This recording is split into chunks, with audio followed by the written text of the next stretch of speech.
This homeowner had no idea this was dripping inside their wall. One of the biggest mistakes that I see homeowners make is waiting until they can actually see damage, especially water damage, before they do something about it. Uh, Problem is that by the time you can actually see extensive damage, it's usually been caused for like weeks or even months, maybe even longer.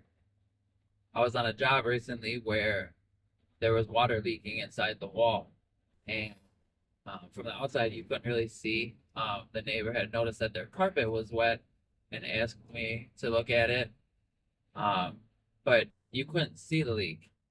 So without the right tools, which luckily we have, you would have never seen it. We were able to find the source of it. We used our infrared camera to check where everything was hot and cold. We used a moisture meter to see where it was really wet and where the wettest points were. And then I used uh, like an inspection camera, like a boroscope or an endoscope, and I put it down a hole that was already in the wall so I didn't have to create further damage to be able to find it. And I found the leak. And it was just a drip inside the wall where the pipes were connected, and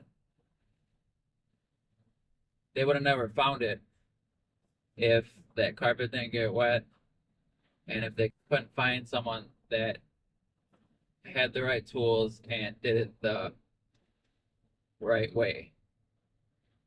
And, we didn't have to tear the whole house apart to do it. That's one of the biggest differences between replacing parts and actually diagnosing a problem. Anybody can start cutting drywall open, but you want to find a contractor with some experience to know the right ways to go about it to keep the damage minimal. Um, and honestly, that's true in life too. The biggest problems usually start where you can't see them, whether it's your house, your business, or your relationships, and ignoring that small issue or not finding the root cause of that issue, it doesn't make it go disappear. It just makes it worse. It gives it time to get worse.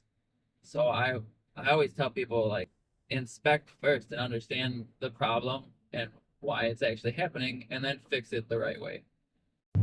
Follow us for more tips on contracting.